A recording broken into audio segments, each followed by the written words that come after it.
Good evening or good morning. I'm Joseph Samuel Catalano III. I'm a presidential candidate for the 2028 presidential election, and I'm running as an independent. I spoke the other night about a bill that is very to, excuse me one second. I'm getting feedback here. Okay.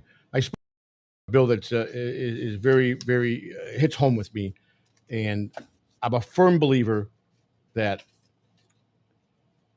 my experiences in life is going to be the central core of how I run this campaign. People want to connect with someone real, and I bring that to the table. So I think the other day when I spoke about prison reform, I think it was misconstrued by a lot of people. And so I spent the last couple of days really getting in depth with the Prison Reform Act, and I got a lot of things I want to read. But first of all, I want to read a campaign message. Now, prison reform should never mean releasing dangerous criminals, violent predators, must stay behind bars.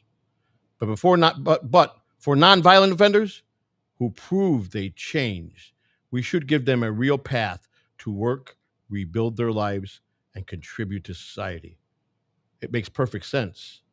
Not all people that are in prison are hardened criminals or deserve to be there for the rest of their life. I want everybody to dig deep into their soul and think about some of the worst mistakes you made in life and how bad you felt and how bad you wanted to correct it. Or if you went to prison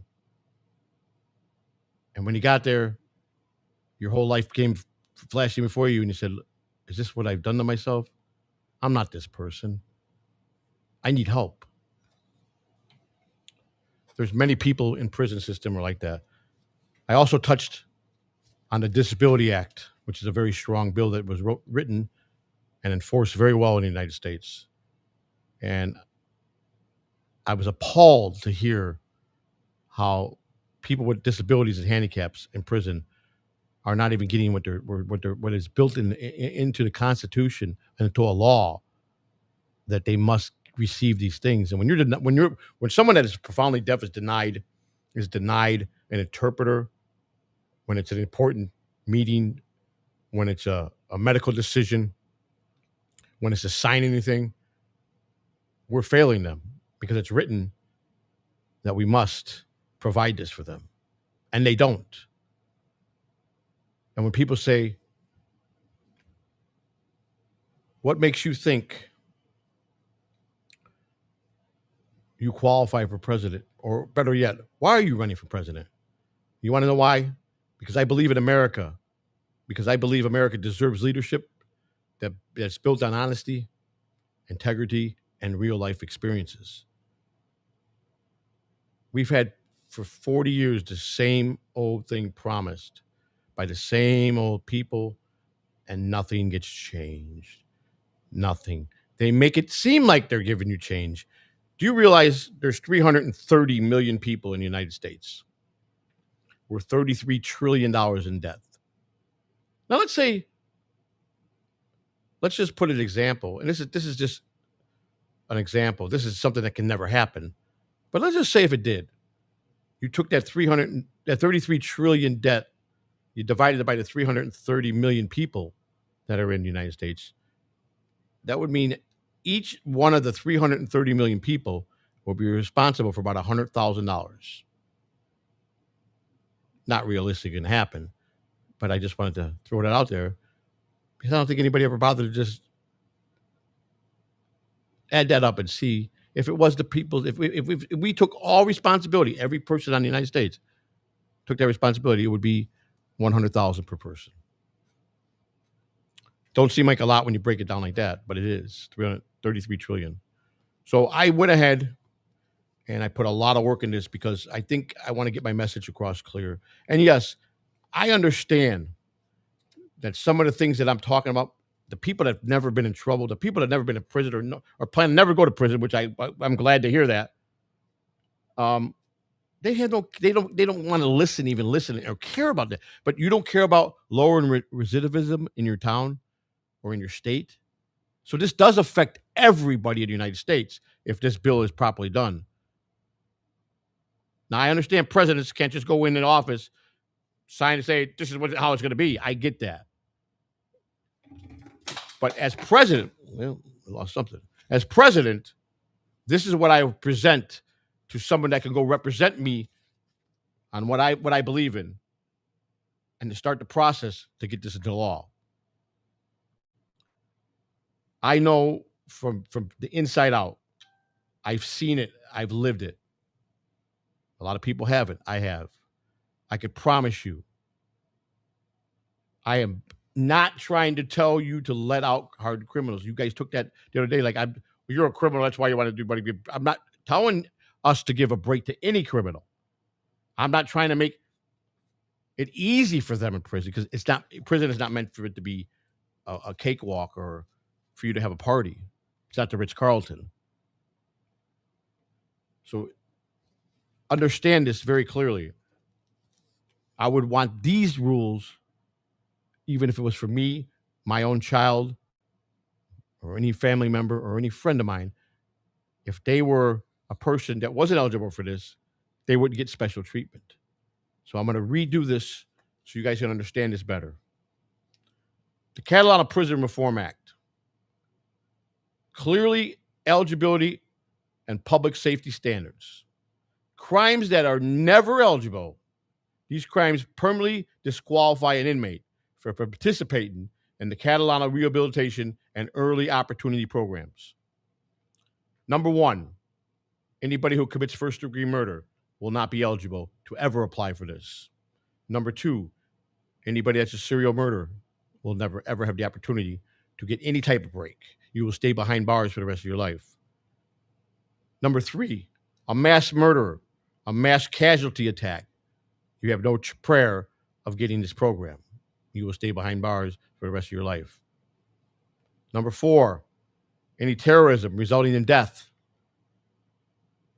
You will not be eligible for this program.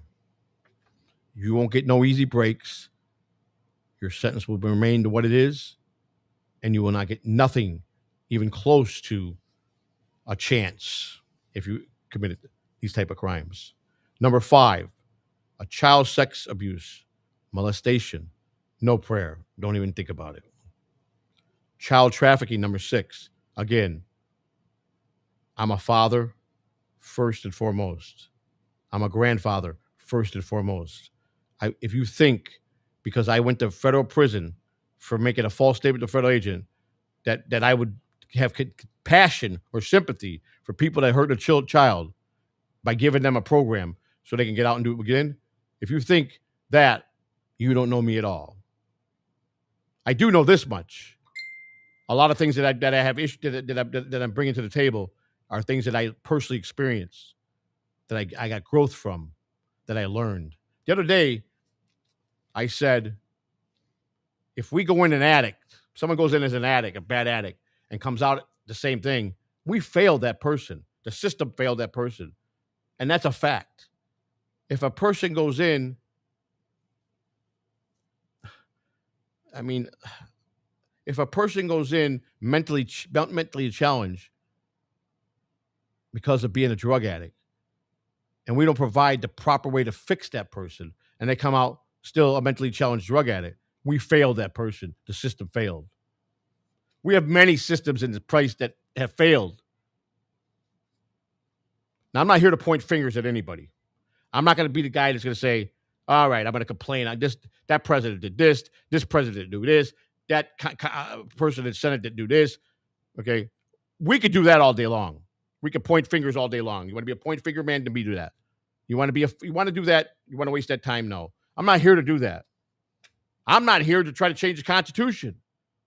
I'm trying to. When you want to grow an apple tree, you plant the seeds and you go out and you water it every day, and you watch it grow, and you watch it grow and you nurture it the right way to grow the right way, to be the greatest apple tree that exists. So when you take an apple, you got one of the best tasting apples there is, and you did it by planting seeds and honestly watered it every day because you cared for it, you nurtured it. I'm talking about going to the root of the core of this nation's problems, replanting the seeds, rebuilding. I believe strongly. I was speaking with a man who's a city councilman in the state of Ohio, and he saw some of my things that I've written on some of my platforms that he agrees with highly, and said I now have him as a supporter. That was a big thing for me to get a professional politician who's been in this game a long time to a guy that's never been a politician, who has sat here and told you how he was an addict, how he was in prison, and amongst other things that I've done. But you got to know one thing: everybody and everything, whether it's good or bad, you got to learn from it. When you failure is not a sign of weakness. Failure makes you a better person so you can be a winner. We must fall. We must crawl before we can walk. We must walk before we can run. We must fail before we're successful. We must evolve and evaluate when you're 20 to 29 and a man, your thinking process and how you act is probably going to be more immature, not be too responsible. You hit 30 to 39. Now you become a family man. You got more responsibility. So you start evolving into being a better man, a better husband, a better father. When you hit in your 40s to 50, you're now experiencing possibly being a grandfather. So anybody that don't get growth as they get older, you better evaluate yourself. Because I definitely would never want to be the same man I was at 20, the same man as I've been at 30. In all fairness, people that judge you because of things you did, anybody that judges you without knowing you, no matter what the situation is, you have to question their integrity. You have to question their ability to understand how life works. Abraham Lincoln had zero education. 1 year completed of education. And in my eyes, the greatest president that ever was. No education. Remember that. There's a lot of people that judge. We're not meant to judge. We're not meant to be here to hate. We're not meant to be cruel. We're not meant to make fun of people that might have a disability. But I do know one thing, and I'll say this very clearly.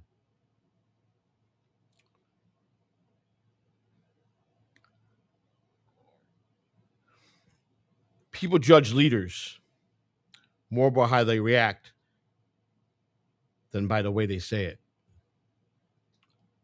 So if I'm saying all the right things, but I'm reacting in a different way, I'm going to be sending mixed signals. If I react to something or somebody that don't like what I'm speaking about, and I react in the wrong way, that don't put me too good and too strong of a person that they're going to believe in that.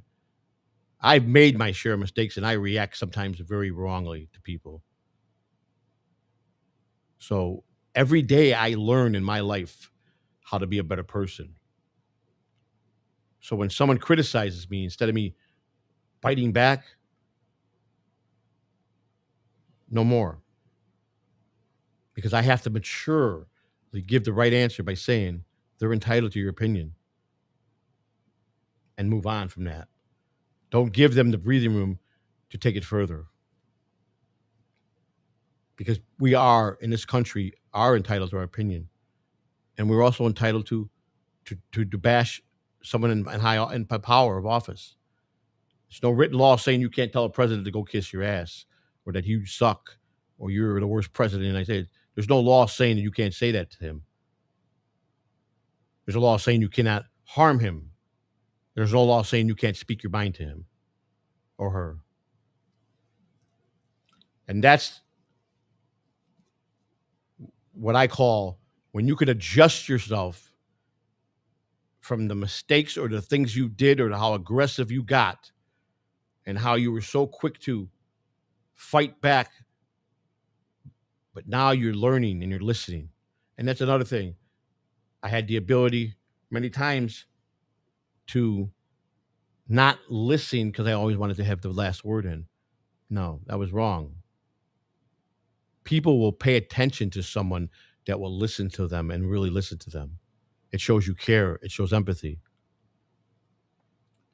I get challenged every day by people that think I'm dumb. I'm a moron. Remember, President Lincoln had zero education, lower than I have. And he was a great president. Number 7, child exploitation, child pornography production. Forget about it. You're not eligible for the program. Number 8, human trafficking involving minors. Forget about it. You're not eligible for the program. Kidnapping involving a child. You're not getting anything near the program. Number 10, murder of a police officer, a firefighter, or first responder. If you harm the people that throw their lives out there every day for us in everyday situations, and you want to go hurt one of them, let's just say this. If I have anything to do with it, you'll never, ever, ever breathe air on the outside of a prison wall ever again. We should be grateful for our first responders. They put their necks out every day for us. And I'm be honest, I disagree with a lot of law enforcement, and I have a tendency to get aggressive with law enforcement. And in my eyes, there's times I probably should have just kept my mouth shut and just listen and not try to be the aggressor or be so quick to insult him or be so quick to tell him that he's doing his job wrong. There's ways of doing things, and that's called growth. And I feel that I grow every day into a better person. If you can't have growth from your mistakes and from growing year by year, then you are just doing something seriously wrong. And if you feel, anybody feels out there, I'm 60 and act like you're 30, and you have no empathy or any compassion to even care that you're acting like the mindset you had at 30, you got a problem. Because you should want to grow. Mistakes will be made every day in your life. That's what we're humans. Humans make mistakes. It's how you handle that mistake.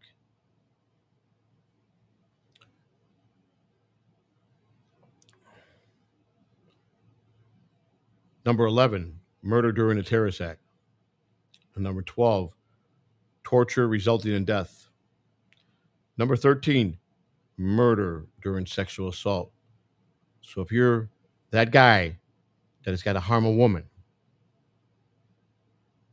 and you put her through something that she may never recover from, may put her mind in a state that she's gone forever and she could be never the same person again. But you want to take it further and you want to end that person's life. If you do that if I get in office, don't ever think you'll even see daylight. There's a prison that's here in the United States. It's called the Supermax Penitentiary. And it's the toughest, most well-built prison in the United States. It's in Colorado. It's called the Supermax. It's actually built inside a mountain, escape proof. They said that about Alcatraz, but I believe they finally mastered they're not getting out of this place. And they put the worst of the worst there. Now,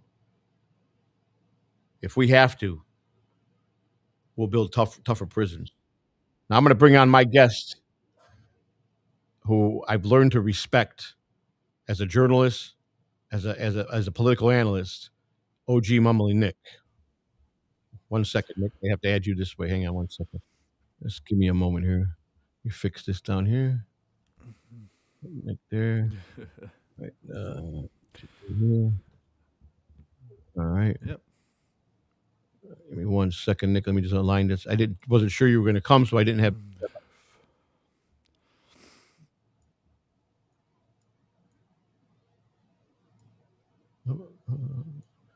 Okay, I'm going to do this way, Nick, and then I'll bring them down like this. Get it like this. There we go, like that. There for that side, and I'll do you full screen then on like this, and then I'll bring you down like this, and then I think we got it better there. Okay, that's good. And bring me over a little more here, and then I got you there. Nick, welcome. I'm glad you could join me. Thanks for having me, Joey. You can keep me small if you want, man. I have no problem listening to the rest of your speech. Oh no, that's fine. But I've got a lot to cover, and I'm glad you made it, because I've really grown to really believe in you as a journalist for politics, and I think you do a great job, and I think you're fair. The most important thing to me is that people don't judge people, that they be fair. If I need criticism and it is due, then I'll accept that criticism. If I'm trying to do something and people want to make fun of it because they think I'm just making a joke out of it, then that's wrong, because I taken this very serious. And I'm very proud to hear what you said tonight about it makes sense to want to put before the nation things that I've experienced and I know about.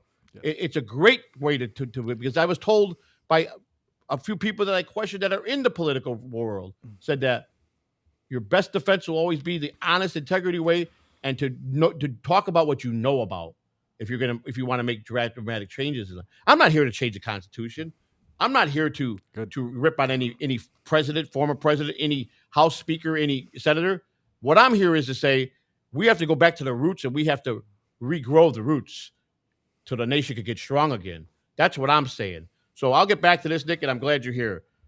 Thank you. I'm reading off. I redid this because when you guys hit on that earlier today, I had forgot to tell you that I redid this the last couple of days. I really went in depth with this, and like I said, I'm not the most educated guy in the world, and my handwriting is horrible, but I got a lot of ideas, and I write them down, I put them in there, and I make them so I can read them legibly to people, Yeah. But it's all from my heart and everything that I've experienced, and I wanted them to understand that by any way, shape, or form, I'm saying let's give criminals an easy life in prison. I'm not saying that at all, and I wouldn't want that for anybody that deserves to stay in prison. So I'm reading off the people that are not eligible, will never be eligible for anything of this program that I feel is going to work. And I'm really happy to hear that you guys believe that this could work, especially when Liquid said that, because I think if it's properly done, whether it's by me getting it through somebody to push it through to get it voted on, to get it into law, or another person that believes in this strong enough that has the power to do this, I still think this will work either way. If it's implemented the right way and followed the right way, and never sidetracked it or 1 ounce of taken away from each program. You follow through with the programs all the way they're meant to be, and I promise you, you will get back productive citizens in the United States that will be grateful for what you did for them to wake them up. You know it because you were a former addict. Mm-hmm. You know the greatest thing when you wake up every day. Sure, your life might be boring. Sure, you might have to go work hard. But you know what? You're clean. Mm-hmm. And that's okay. I've accepted the same thing. Yes, I like the fast-paced life. Yes, I used to enjoy that, all the things that came with it, all the bad things that came with it. But you know what? I'm more happier today of being a simple, boring guy. As long as I got the love of my family and the love of my wife next to me, I know I'll be okay. And that was the biggest struggle for me, is I think I was worried about, am I going to be popular anymore? Am I going to, my thinking, and people can never understand it. It's like when you lose a child, you can never go to a person and say, I know what you're feeling. Right. How can you say that if you've never lost a child? Don't give me that. If you never were an addict, don't know how an addict thinks or what we do, because you can't. And I'm not saying it was right or wrong. What I'm saying is My years as being an addict and all the mistakes I've done and all the stupid things I've done has molded me into the man I am today. And it's made me be stronger, and it made me want to fight for things that I should have believed in years ago. And I'm like you. I loved politics when I was younger. I didn't trust nobody because they just gave you nothing but this, and did nothing for nobody. And then you throw drugs in the mix of this, and you start losing years. You could be a drug addict in 1983, and all of a sudden you wake up, it's 2003, and go, where did the last 20 years of my life go? That happens to a lot of people. So I'm not excusing anything I did. I'm not asking for sympathy. I don't want that. But I want people to understand that I am evolving to be a good person. And my life experiences have formed me to be a righteous man and to want to help people the right way. Okay? I don't want to, I believe justice can work because, I have to, my God, I had many, many people that were in the police department in my family that were good cops and that did a lot of good for their communities. You understand? It taught me values. I understand values. I understand tradition. I understand what's right and wrong. I know how to put my left shoe on and my right shoe on. You understand? I was clouded because I put poison in my brain and poison in my body every day. And I thought that was the way of life. Mm-hmm. That's on me. That's on nobody else. Number 13, murder during sexual assault. You don't get eligible for this program. Murder during kidnapping. That's number 14. You're not eligible for this program. Number 16, genocide of crimes against humanity. You're not eligible. Forget it. If you want to do crimes against humanity, you're going to be treated like you're supposed to be treated. Biological or chemical attacks causing death. We're not going to tolerate to let nobody that does that to the United States to even think they're going to see daylight ever again in the United States. It'll never happen. Murder or multiple victims during armed robbery. If you got no compassion to go into a bank with an automatic weapon and you know there's 40, 50 people in there and you're not smart enough to let those people go because even though it's wrong to go in and rob a bank, but you can do that without having to take hostages and not hurting anybody. Right. Whether you get caught later on down the road, that'll be decided how we do our job. But you don't have to go in there to harm people. They're there cashing their paychecks, going to draw money out with their children, just happen to have a day off. Why would you want to hurt them? They did nothing wrong to you. And if you do that, don't think you're going to be eligible. Repeat violations of murder offenders. Let me tell you, if you murder once and you get lucky and you get 20 years and you do 18 and you're out and you go murder somebody else, don't even think playing with us and we're going to let you back out the second time. It's not going to happen. It's just not going to happen.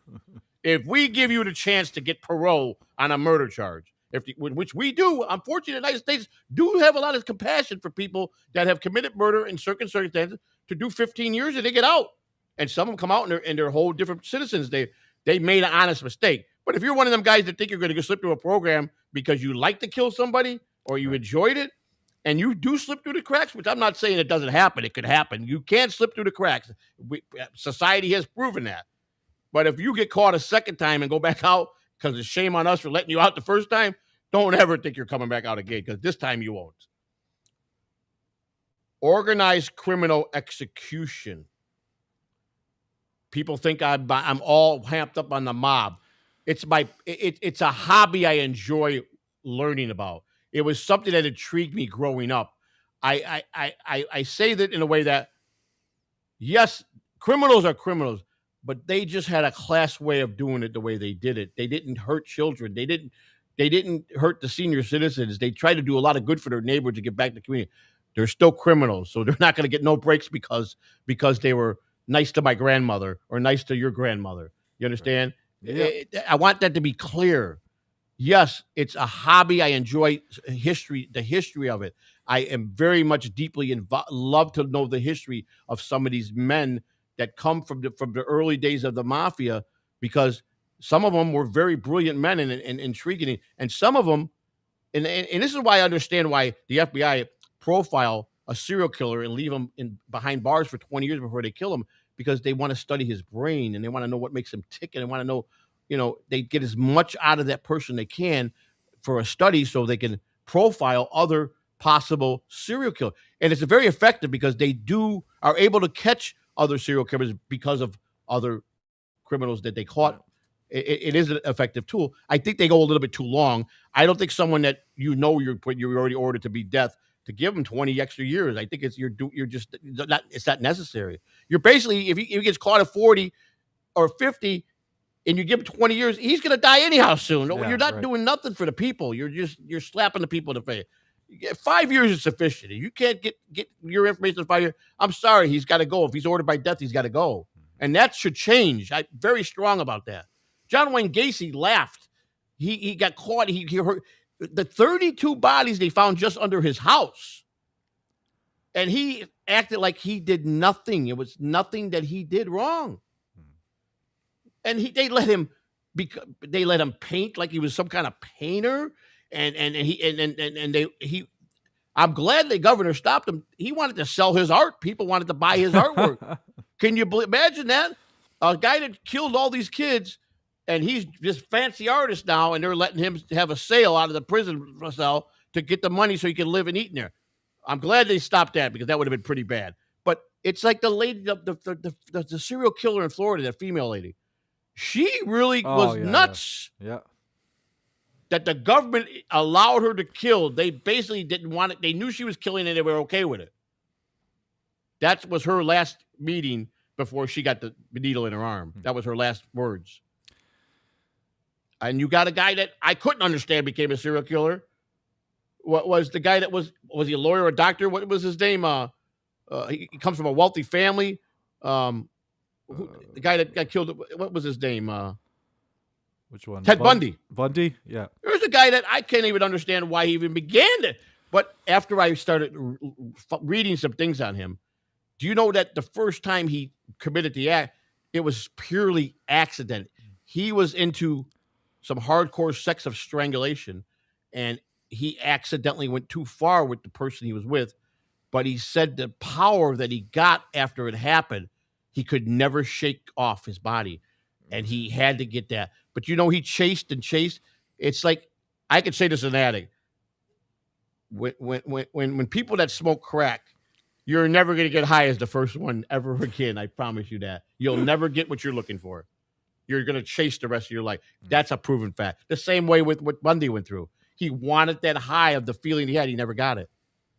I'm just explaining things. I'm not agreeing with none of this stuff. I'm just giving you examples of people can change, and people that do horrendous crimes. I am not trying to tell you to let them out. I wanted to make that very clear tonight, because when I heard people come at me and say, "You're just a criminal and you're just trying to help other people," no. I'm trying to help people that are good people, right, that made a few mistakes, that are starving for someone to step up to give them a second chance of life. And we can do that. We're a nation that can do that. We could get the money to fund this. If we could put $20 million over to a country for a hurricane, we could definitely help people that we know could be put back in society to be productive citizens and pay taxes. If we could do for another country of strangers, we have to think of our own country first. We have to repair us first. We cannot worry about other countries. I'm not saying that we should shut the door completely. What I'm saying is, if you can't handle your own house, what makes you think you should go over and handle another house? It's just not right. We got American soldiers that served in the United States of America that are homeless. How is that even possible that we let anybody that spent any time in the military be homeless? Yeah. We talked about that tonight on the live stream. It's insane. I don't want to hear about it slipped through the crack, because I'm not going to fall for that at all. No. You have to be more accountable than that. How do you let someone that went and fought in Vietnam, which was a bullshit war anyhow, and I'll say that very, very, very heavily. It was a war that should have never happened. Okay? And it messed up a lot of men came back. They were a little messed up in the head from that place. You understand? But to let them be on the street and don't even care about them. Why? They gave their blood, their guts, their honor to go over there and do that for us. And you want to leave them homeless? No, these are the things I'm talking about. Rebuild from the roots up so things like this can't happen. We got to be a stronger nation. Most thing I worry about, I'm 60. In 40 years, I'll be long gone in our memory. You understand? But where's my great-grandchildren going to be? if this country is not safe for them. I want them to be not afraid to walk down the street. I want them to be able to voice their opinion like we're allowed to be able to be a voice in this country to help people. If we make it strong now and keep it strong and take care of us first and stick together. This country was built for us, the American people, to be able to participate in things that happen in America. We have the freedom to give our opinion. We have the freedom, the ability to go down to City Hall and argue something that you want into place or something that they're not doing right. We have the right to argue with our leaders and debate with our leaders. We have that ability. So that means we all have a voice in this country. Everybody should be treated equally in that department. Don't don't say because they're poor and you look at somebody because they haven't had a bath and they've been living on the street, and don't say they're not a citizen, because their word would be just should be just as much as the guy that has the $10 million house. Their word should be the same as his. They're human beings and we're people. People disregard and people go, tomorrow I'm going to hear this. It's because you've never been poor. You've been poor your whole life, and then you're an idiot. Right. That's what I'm going to hear. Yeah, and you know what? Who's the idiot? By me or you making that statement? Because if you don't think everybody as a human being should have that right, then I think you should evaluate yourself, not evaluate me. And we're not supposed to judge anyhow, but we do. This country does. That's the only one thing that I don't like what we do. We're not meant to judge. Right. You should never judge someone by just because it's the first appearance or how they dress. Or it's like I watch a lot of motivational stuff, and I like these people that make these videos that use voices like Denzel Washington. You know, you've seen him. I'm sure you've seen him, Nick, where he's giving just motivational stuff and putting stuff out. But it's good. You know, like Denzel in one of the videos I watched the other day, he said, if you dress too sharply, people think you're showing off. If you dress too raggedy, people look at you like you're poor and you can't contribute nothing to the society. You understand? This is the mind of what people think. And he's so right. He's so right. If you don't love hard enough, you're incapable of being human to anybody that you're close to. It's just no. People should not have. You should not have to judge people by the way they dress, the way they look. You know how I want to judge people? I don't want to judge people. I just want to hope that I am the country that people will be people the way they're meant to be, and not to want to harm people and not want to harm this country. That we want to defend our country, because you know what? The most dumbest people in the world, and I don't never say that I'm high with a high IQ or not, but I'm smart enough to know that I want safety and I want communities to be protected, and I want my family, Nick's family, James Sardine's family,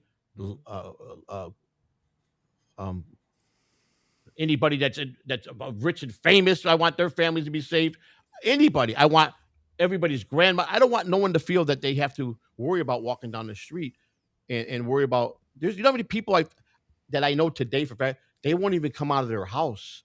They're afraid to even walk out in front of their house because they don't know what's going to happen. That's no way to live. Listen, we're all gonna. One thing I promise you, we're all gonna do someday. This is a fact that no one can change. We're all gonna die. Mm-hmm. There's nothing you can do about that. That's one thing we all have in common. But I'll tell you what, as a man, and to the man next to me, left of me, in front of me, I put my pants leg on just like you. My left one, my right one. Okay? I dress just like you. I put my tie on if I wear a tie. If you wear a tie, I have to use the bathroom just like you. I have to eat just like you to survive. I have to drink liquids to survive. I get sick just like you do. I get a cold. So just because you're more successful, that's a wonderful thing. But if you're being successful and you're greedy and you're not giving back to people, then what's the sense? I couldn't live like that, because if I was a multimillionaire, I couldn't see myself passing by and not helping people. I couldn't do it. I'm not built that. My character's not built like that. I do it now. I'll give someone my last $5, even if I know I haven't nothing to eat, and I see someone that needs it more than me, I'd rather him have it than I'll go starving. That's just me. But yet I'm called a lot of names and a lot of things in my life. But you know what? It made me stronger, and it made me realize one thing is If I feed into it, I'm just as bad as you are. If I feed into it and let you do that to me, I'm no different than you if I fight back and argue with you. So the next time someone asks me, and I'm learning this, and believe me, I'm really putting the work in, and I gotta learn to memorize a lot of stuff. But the next time I'm asked why am I running, my answer is going to be simple, because I believe America deserves leadership built on honesty, integrity, and real life experience. That will be my answer to the next person that asks me that question. And if that don't explain everything, then I don't know what to tell you, because that's the truth of how I feel. I got a few more on this list. Number 18, murder of multiple victims during armed robbery. I already read it. Repeat violence, murder offenders, organized crime. The last one, school shootings resulting in death. And probably people were hoping I was going to say that, because they're like, well, he didn't cover it. Yes, we've had a lot of school shootings over the last 10 years, maybe last 15 years. And most of them were confused children that were just obviously needed somebody to love them and hold them and tell them things are going to be okay. You do have aggressive parents. I don't disagree with teaching your children how to defend themselves. I'm not a disbeliever in that. I'm not even a disbeliever if you properly train your sons at a certain age to use a firearm to teach him the right way if he ever had to protect his family. I'm not against that happening. It's what I'm against of is when you're showing your hate while you're teaching him Right. to fire a firearm, and at the same time you're teaching them how to be prejudiced against other races. Then I got a problem with that, because if you're teaching your son to learn how to fire a weapon, and then you're sitting there and you're belittling other races, and you're telling them these people are no good, then I have a problem. But if you're teaching your son real values, son, unfortunately in life, we're a country that's free. And when you do things right, you're allowed to have a gun license. You're allowed to keep weapons in your home. And this is how you properly use them. This is how you properly lock them up. And hopefully someday you'll never have to do that. You'll never have a situation where you have to harm another human being. If you're teaching them that way, then you're doing the right thing. But when you got to teach a kid to say, I don't have to even go into the races. We know what I'm talking about. You know, I grew up in a neighborhood with a lot of mixed races, all kinds, shape, size, and so. And we didn't pick at each other because of our color or how we talked. We knew that we lived in a poor neighborhood, and our parents, or we didn't have a father, or we were just living with our mother. We knew that it was a tough time for our family, and we knew that we could go two ways. We could go on the streets and be a criminal and sell drugs and pump that stuff out on the street to put more poison out, or we could educate ourselves the best we can and learn and learn and learn and go out and be somebody productive. Because when you become an adult, there's no more blaming your childhood like a lot of people do. Because if you made it out as a child, no matter if you were abused, whatever you seen, your mother was on drugs, whatever you seen as a kid, if you survived that, you should never use that as excuses why you're messed up as an adult. Because I'm going to call you out on that. Right. Because you have the chance to be a good man, no matter what you went through, and be accountable. And I'm not saying that psychologically things like that can mess you up, but you can be repaired from that. Especially if you go out and you got education and you went out and you took a job, or you went in the field that of going to be some like a first responder. If you had a bad childhood and you said, you know what, I never want to be like my parents. I loved my parents, but they didn't understand things, and they were a little rough. So I'm going to be the opposite. I'm going to go out and I'll be a first responder. I'm going to help other people. I'm going to get married, treat my wife like a queen, and make my kids understand and treat my kids with love. Then you're doing something. But if you go out and you say, I can't help myself, I'm an addict because my dad beat me every day, I'm an alcoholic because my dad fed me beer, or whatever, that's a poor excuse. Because as an adult, we have a choice. That's one thing I can say about me. I could never sit here and blaming anybody in my family for what I did. Because I don't recall anybody in my family being next to me when I made that dumb decision to go out and do something stupid. I just remember me looking in the mirror and saying, you're an asshole if you do this. That's what I remember.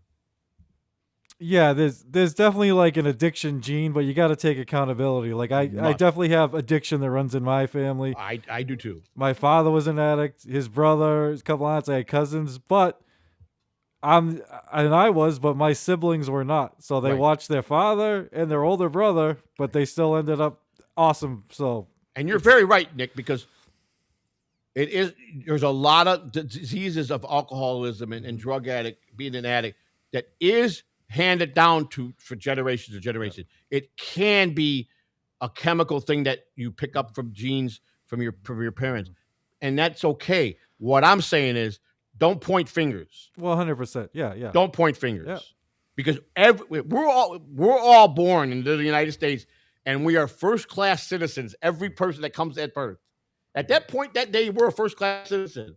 That's all we know. We're in the United States, and we are a citizen that is a good citizen because it's our first day in the United States. And then we progress how we're taught, and then we go down roads. I believe strongly a child development is very vital between the age of 1 and 5. I think it's vitally that they are properly taught as much of the right way they can, because you're set the pace for them once they're past 5. It's pretty hard if you consistently don't teach them the right way. They will take their own path at 6, 7 years old because it's proven. I know what I was at 8 years old. I didn't have the parental guidance. I chose my own path at 8 years old, even though I knew right from wrong. I had good grandparents. I had grandparents that were honest, hardworking. My great grandparents came to this country. They were all good people. They believed in law. They didn't break law. My grandfather was a detective for 30. He was a Chicago police for 38 years. Was one of the finest men that ever wore the Chicago police uniform. Okay, and preached heavily. But I was too young when he died because my father, his son, was the opposite of him. He didn't teach me values. He didn't want to be around me to teach me anything. But when I was able to get to know him as an adult and try to have a talk with him, you know what he said? I hear you What? get high. You want to go get high? That's what he said to me. Yeah. Of course I did. I said yes because I was already an addict. But when I thought about it after the event happened and I was laying alone in my room, I cried to death myself to sleep.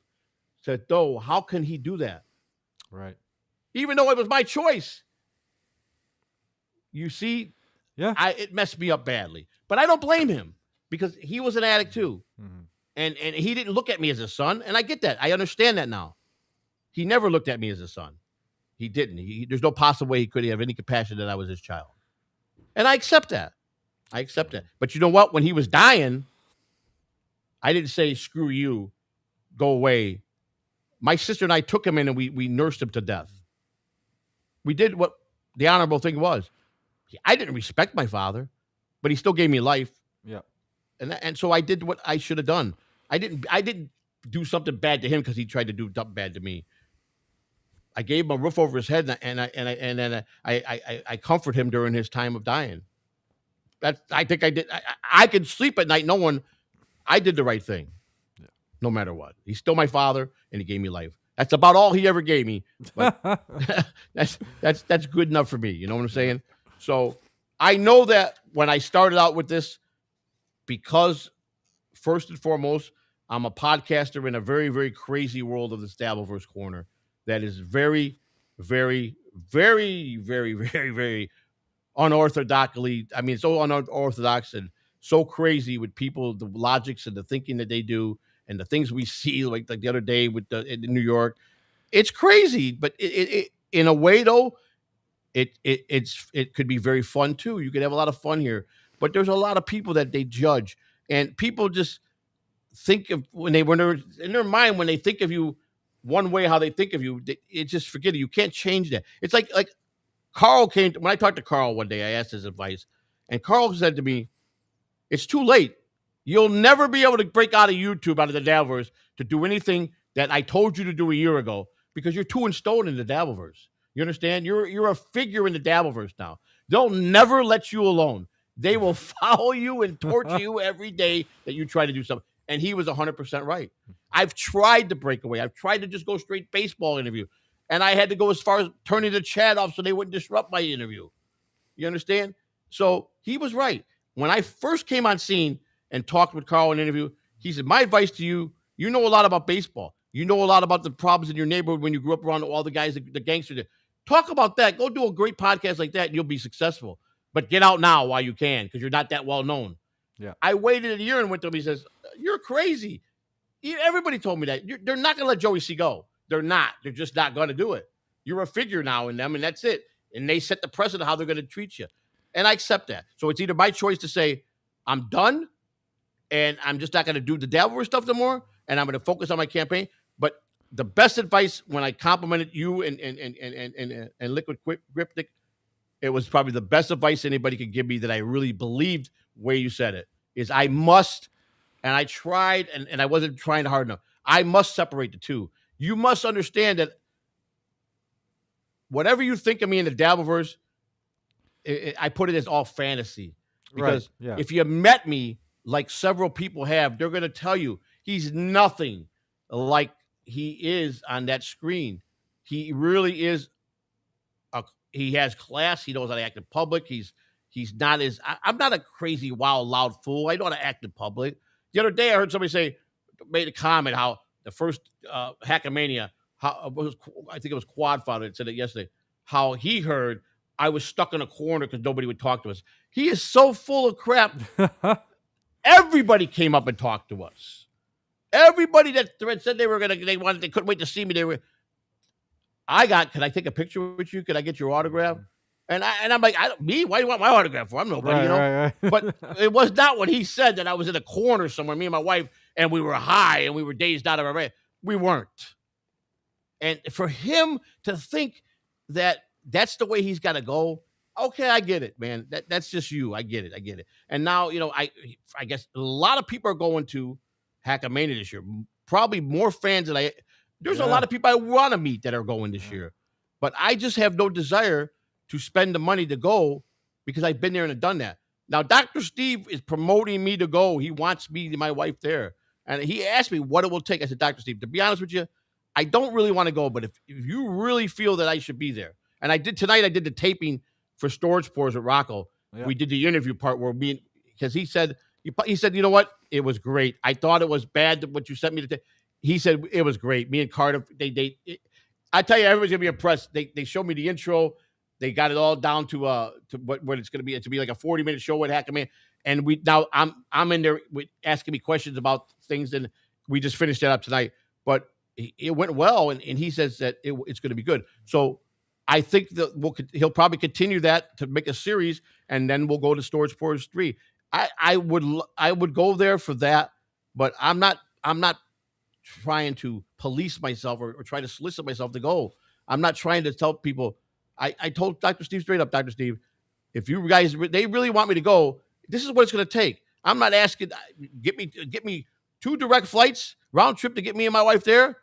I'll take care of the hotel and just make sure that I got the tickets to get in. That's all I want. It's only fair. If they want me there, I shouldn't have to pay for the ticket. I'm not a fan. I am part of the Dabbleverse, and if they want me there because they want me to banter with people and they want me to do my little on a live podcast and be on then why shouldn't I be treated differently? If that's what they want, then they should pay for my plane ticket and they should pay for my ticket. And if you guys disagree with that, I'm sorry. I'm not asking for it. I had nothing to do with this. I chose not to go. But because I love Dr. Steve and he's been a good friend to me, I will go if he wants me to go. Just like I told Rocco tonight. If it happens, I'll go. And I'll go and I'll be proud to go. If it don't, I'm not gonna lose sleep over it. I'm not gonna sit here and go on a show and you guys call me a grifter and say I'm doing it. I'm not doing that. I've got too many more serious things that I want to do in my life. Right. And that's building a rapport with the United States of America and the citizens to understand me, to get out and interact with the people, to meet me in the flesh, to look me in the eye and ask me an honest question so I can give them an honest answer. Because I think the American people are starving for someone that could just be normal and do, or at least put effort to make it a better place without giving any lies or just brushing it off because they're on air. We have to try. And I think we're in the greatest country that ever existed. I really do. I just think we've been misrepresented by people that had too much power and people that did a lot of things for their own gain. It still don't make them the worst of the worst. it just makes them show that they really don't care about their country. They're in it for self gain. I, I I really want to make a difference. You know, if 30 years from now, if I did become president and I really made a difference, and I won't be here to see it, but it would, in spirit, if it's true that there's a life after death, and we could see our people, we just can't be with them. And I see my great grandchildren and my friends' great grandchildren or Nick's great grandchildren talking about President Catalano, how he was the turn of how we became a strong country. Do you know what? I've done my job. Then I've done my job, and that's what I'm looking to get out of it. I'm not looking to take any money, anybody. Listen. I know about temptation, and trust me, when you're on the influence of alcohol, drugs, or a sex ride with things you like in that world, addiction and power struggles come with how you want to do things and how you want that fast-paced life and how you want to have that popularity. It's bad. It runs like adrenaline is bad. And I understand it because I lived it. But you know what? I'm not that person no more. I'm not. I could stand here and look into the eyes into all the people that I always knew I had it in me to be a righteous man, to always serve and help people in the best of my ability, love my neighbor, help my friends, help my family, and help a stranger. It doesn't cost you anything to be kind to somebody that is misfortunately living on the street, or it doesn't hurt you to open a door if you're going into Walmart for someone that's coming behind you that might be a senior citizen and say, "Here you go, ma'am." It doesn't cost you nothing to smile at somebody and say, "How's your day doing?" But some people take that as being wrong. If you say hi to somebody, I've seen people snap my head off. What do you say hi to? I don't know you. Okay, sorry. It it's just a matter of showing empathy and being kind to people. It doesn't cost you anything to go up to somebody. I went up to a guy last week and he was in bad shape. Now, whether he was a drug addict, he probably was, he looked like it, or an alcoholic, it was a cold night in Florida. And we went out at 2 o'clock in the morning, and I don't want to. And my wife goes, "You want to make a video?" I go, "I don't want to do this to put this on the air." But we went out and gave out blankets to all the homeless people that were downtown. I gave out 12 blankets that I had. Nice. I did that out of the kindness of my heart. My wife goes, "You know what? I'm so proud of you." Because 10 years ago, I probably would have said a whole different tune about them. Yeah. But I drove by there a couple hours earlier, coming from the store, and I went through downtown, and I cut through where the bus terminal is, and I couldn't believe how many homeless people were out there because the shelters were filled. And I knew it was going to be deadly cold that night. And I said, "Babe, with the storage, we got a ton of extra blankets somewhere, right?" She said, "Yeah, we got about 12 of them." I said, "Let's go give them out to those people." And you know what? One guy snapped at us. One guy snapped at us and got mad at us. And my wife smiled and said, "Okay, sir, you don't need it. No problem." Yeah. He got really upset with us. I don't know if he got upset because we woke him up. She was trying to just throw it on him and cover them. So, but this guy, I don't know. Maybe he was just grumpy. I don't know. But we didn't take it personal. I mean, if you live homeless like that and you're on the street, I met a guy that told me he was homeless for 5 years. And I'm like, 5 years is a long time. He says, "I just don't have no drive to want to do anything." He says, and I used to be an addict. I'm not no more. He goes, "But I got used to being homeless." And I'm like, "Well, don't you have any goals?" He says, "I got no family. I got no kids. I got no wife. I got nobody. My mother, my father." He says, "I've got accustomed to this way of life." And I thought that was very interesting. I wanted to really pick his brain to see what drives him to be like that. But I just shook his hand and said, "I wish the best for you, whatever you decide to do in your life, as long as he's not harming anybody and he's minding his own business, it's like I was showing my wife the other day. I drove around. We have all these over the expressways. You got underneath the expressways. You got a lot of empty space under them. Yeah. And there's just dead space. You can make tent cities for these people. It's not going to cost you that much money with the waste that the government does to give them a tent. At least they could be out of the heat or in the cold. It might not be 100% to protect them. But when you got a wind coming through and you're inside a tent, you ain't got that wind hitting you. Right. You got a chance. There's little things like that they could do. I counted so many of them, and I'm like, this is so perfect to put tent city under here. It's just wasted land that's underneath the viaducts. They could utilize this in so many ways. I finally had the courage to write the mayor of Tampa, and I got a response. I'm hoping she meets me in the next couple of weeks and allows me to come to her office. I introduced her I'm a registered candidate for president, and that I must get on the ballot. I have a lot of work to do, and I like to just come and talk to her and introduce myself. I'm a local, and see maybe she could give me some ideas of where to go get these signatures, or what's the best place for me to go. Yeah. I'm just looking for any help I can get, and to show her I'm at her disposal if she could need anything in the community. I would be willing to help, and I think that's important. That I've got, even though it's 2.5 years away, uh, it's not that's going to go by fast. And I've already run into the roadblocks of some states telling me, "Sir, we can't even let you come collect signatures till December till January of 28th. They won't even let me in their state to get signatures until January 28th, and they only give you a 6-month window. They make it very tough for an independent, Oh yeah. Oh yeah. very tough. And I'm going to take it even further. I believe for years now that the red, the blue, the left, the right have feared the independent because they know they'll have more freedom, and their point of views are going to be stronger, and they know they're really going to fight. And I think it scares them, is why they've shut down and made it so hard for an independent to win. But I think that you're in for a rude awakening, whether it's me. But I think an independent's going to make it upset this time in the election. I think we're finally going to get someone that's an independent. I believe that strongly in my heart, because I don't know if you noticed, if you saw, we're about 300 more people that are signed up to run for president in the history of ever amount of people. That's how many more people are on for the 2028 ballot. An extra 300 people compared to the previous election that have registered to become president, to run for president. There's a lot of people that obviously are upset and want to try to have their word heard. But let me tell you something. It ain't easy. You got to get the signatures. I might be registered and I followed everything to the letter of the law with filing you got to file quarterly reports if you got money coming in. If you don't, you still got to. That's the easy part. Going out and trying to get 200,000 signatures in the state of Florida when you've never been a politician to convince them is a whole new ball game. Mm-hmm. And that's a lot of work. New Jersey, I only need 2,000 signatures. The lady at the election board told me, even if you got no experience, Jersey would be pretty easy for you. There's like 10 states that they say most independents get right away. They can knock them out. And I made a list of the easiest states to knock out right away. Then there's the medium states. But then there's those drastic 6 or 8 states that are so vital to the election that it's almost near impossibility you'll even achieve it unless you really buckle down and do it. So it's a matter of making the right connection with the right people that are going to believe in me, believe in the same views that I have. Because Nick was right. Him and Liquid hit one thing.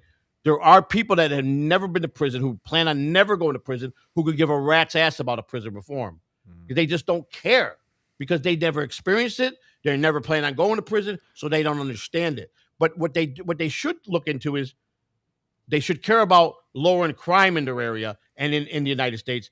And that's what they should look at. That's what we're aiming to do. We're not aiming for you to believe in prison or think that that you should give prisoners a break, because I don't believe in, if you do the crime, you should be able to do the time.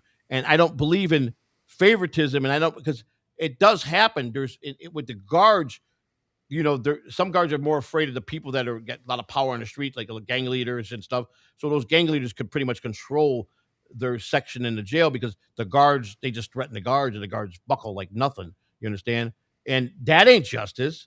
No. That's you bringing in drugs for the gang leader so he could be the king inside the jail. And let me tell you something. There's more drugs and alcohol in prison than in the whole United States. I'll promise you that. A lot more expensive, but I promise you that. A bottle of alcohol that you go to the bar, if you bought a Jack and Coke, and I don't know, even have a clue what they're going for today, but I heard that bars are pretty expensive. Let's say it's going for $10 a pop, and you got a little bottle that big, and what are you going to get, 12, 15 pours out of there? I don't know, right?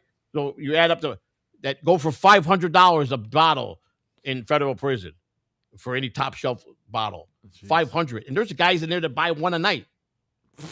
One a night. That's what they adapted themselves to how they live outside. Even though they can't go home at night, they make their lives comfortable, because if you got money in federal prison, you can buy anything you want. You can buy steak, you buy lobster, you can have anything you want. You want a woman, you can get it. Anything you want if you got money. Everything's Cash App, baby, in prison. You got to send Cash App, you're gonna get what you want. And that's just a fact. And people, it's funny, it is. But I mean, there was a guy, there's two guys in there, an Italian guy from New York and this black guy that was from, I think he was from Louisiana. They teamed up together to make these burritos. And, because you could buy all this ingredients at the commissary. I mean, real chicken meat, real beef meat and cheese and the tortillas. And they put this stuff with the beans in there, the cheese, they load it up, they wrap them, and then they steam them. They take a mop bucket. They get a brand new mop bucket from the guards. They tell me they need a brand new mop, none of the used mop. Right. They fill it with water, and they make a homemade stinger that boils the water to keep it hot. And then they put the burritos inside a container, and they steam all day. So when they're ready to deliver them, you get really fresh, probably the best burrito I ever ate in my life.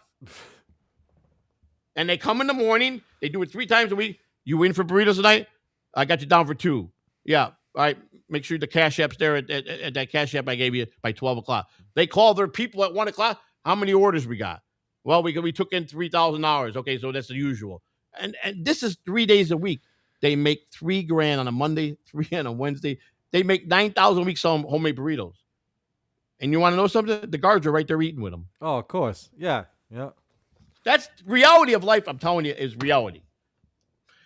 But as long as they're not hurting nobody, BOP they turn their head on stuff, on certain things like that. They don't turn their head on drugs. You could call it drugs. You're getting time. But the warden came by and says, just don't be so public with the making pizzas and But he's not going to discourage it, because if it keeps a peaceful dorm, right, yeah. He's smart to say, go ahead and have your pizza. Yeah. They're not doing nothing wrong. They're just trying to have some type of the outside connection that they don't have no more. So they'll turn their heads on that.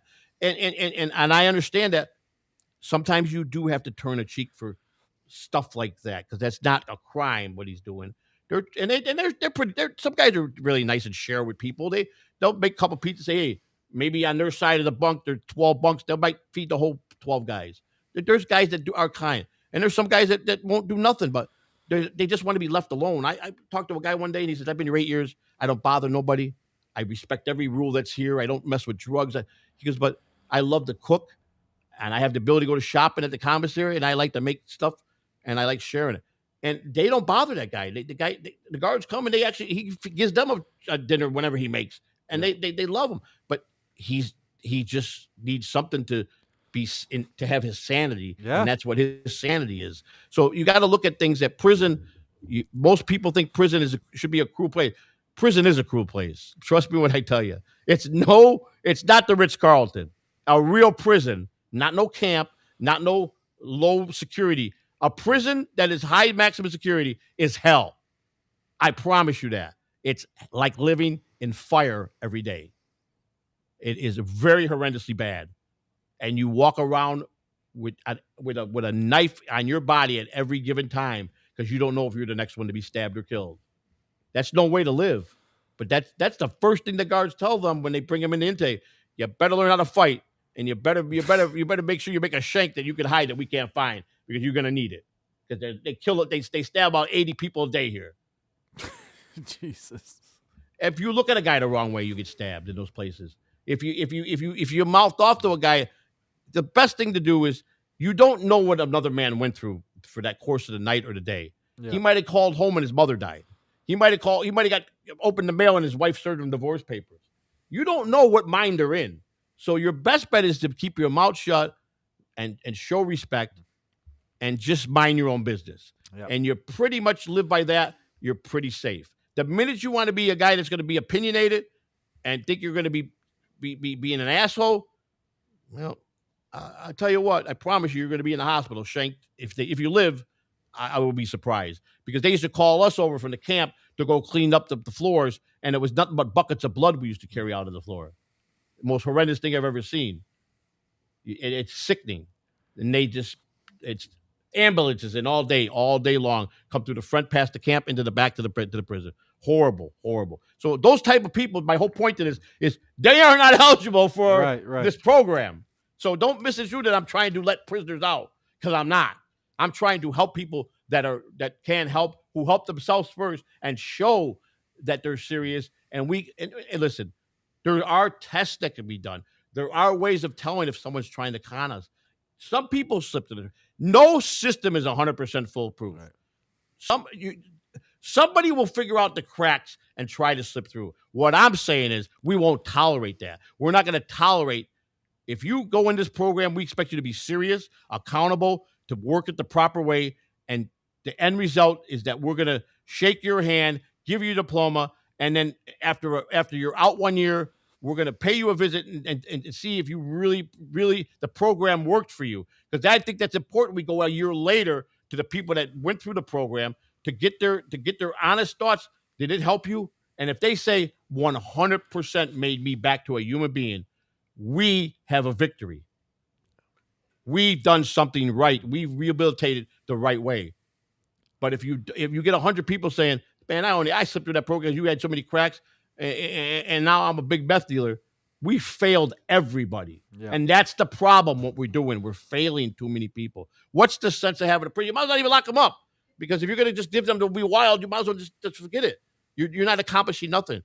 And I believe in discipline. And me, I said I deserve to go to prison. If prison is what's in front of me, I'll go.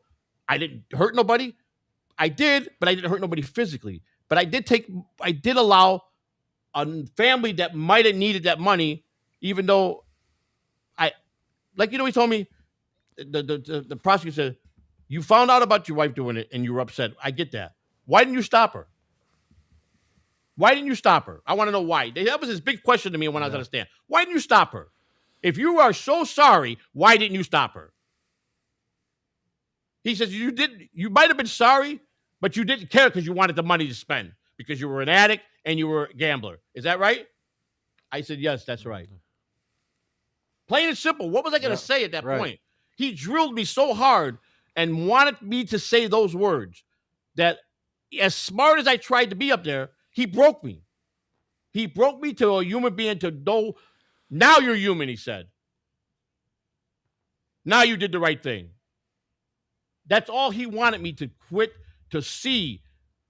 Don't think you didn't hurt her. You hurt some lady that had 3 kids that needed that money, and you took that from them. And he's right. I finally got it. And the judge was nice. I had a good judge. He was more different. He handled things a lot different. He actually liked me, my judge. He says, you're an interesting guy, he said.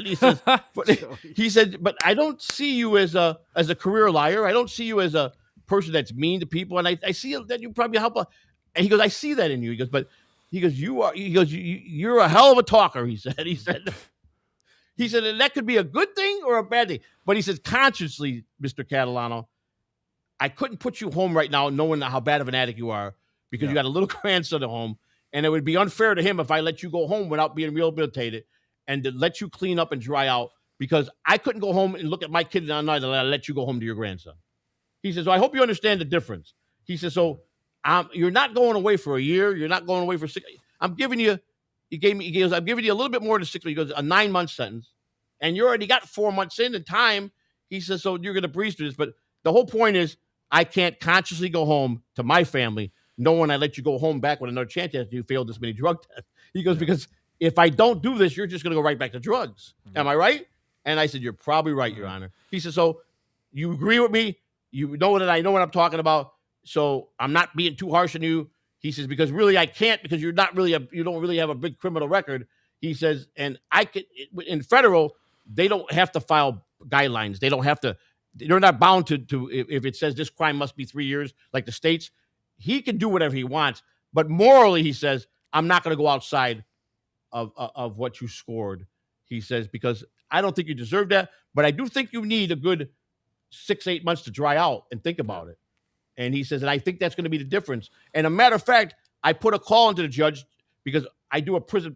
I know I do a prison podcast interview where I interview people that come up, And I was watching some people that have went back and got their prosecutor and their judge that put them away, and they've agreed to come on their podcast to interview them because they love to hear someone they put away with a success story of driving to be a better person, and they will come on. So knowing my judge, he was a good guy. I'm hoping he grants to come on that I get to interview him. I would love to interview him.